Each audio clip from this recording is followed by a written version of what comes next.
We decided to fork out on the Cubo AI Plus monitor, and here's how it went. It's good. We love it. It's simple. It does exactly what it advertises. It's easy to use, fast, discreet in our room, and no glitches so far. Cubo AI Plus monitor will set you back a few $100s, but it is a great tool for you and your baby. Let's have a look at some of the features that we've liked so far. The monitor was super simple to set up, and it connects via your Wi-Fi through your smart device.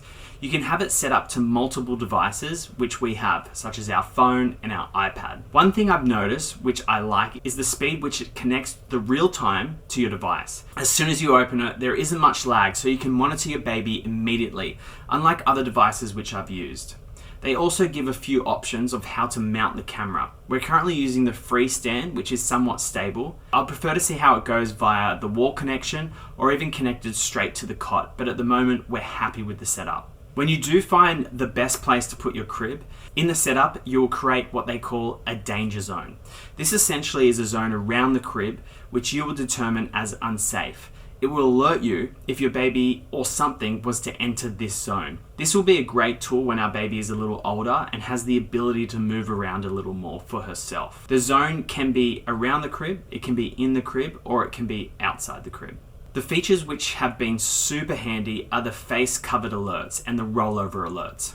Our baby is still new, so there's less rollover, but the face covering alert is really good. The alarm is a bird chirping, which I believe you can actually modify to 3 different versions if you don't like the actual default. The other alerts, which we don't use as much, are the cry detection, since we can hear her cry anywhere in our house, and the baby not in the crib, since she can't really walk or crawl yet. But this will eventually be handy. What I love about this monitor is the quality of the image. During the day, it's super crisp, and at night, the night vision is really good.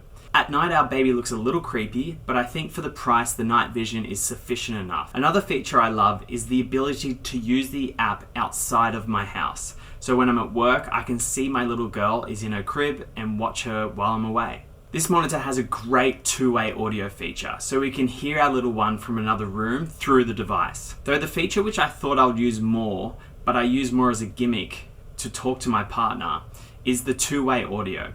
There is a button you can hold down and speak into your smart device, and this will relay through the monitor. The idea is nice, and again, might be a little bit more useful when my child is a little older and has the ability to recognize our voices more. Living in Australia during summer, it's really nice that this monitor also has a temperature gauge and humidity sensor, which will alert you when it is at an uncomfortable level. We are lucky enough to have air conditioning in our room with the crib, but still good to know if she's too cold or too hot.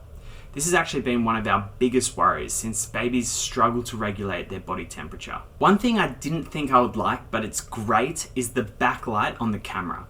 It's weak enough not to be annoying, but strong enough for us in the middle of the night to see our little girl. Something I wouldn't have thought of when buying this camera. If you like, you can turn it off if it's not for you. What's great about this camera is all the features, though there are some which we haven't really used yet. One is the auto photo capture function, which takes photos of her when she's asleep.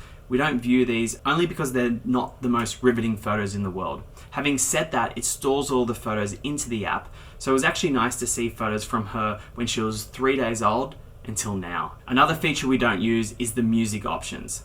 They give you a handful of 3 lullabies, white noise, or nature sounds you can use. But in order to get the larger range, they make you subscribe to a premium package, which costs about $9.99 a month. And I don't think it's worth it. Plus, we all have speakers and Spotify. I think Cubo should really include these for parents when they purchase the camera. Another feature we don't use is the sleep analytics.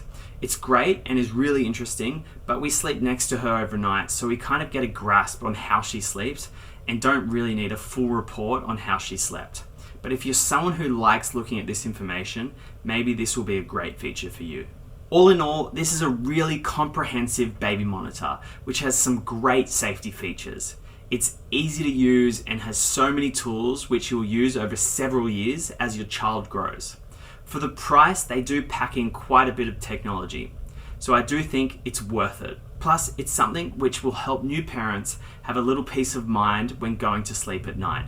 Knowing this camera will alert you when your little one is in a dangerous position is very reassuring. You can also get an add-on, which is a sensor pad, and this uses 4 motion sensors on the crib's mattress, picking up all baby's movements. So if you're a really nervous parent, this is probably another good add-on. All the links to the products are below. I hope this helped you make a decision on this camera. Please subscribe for some more dad things.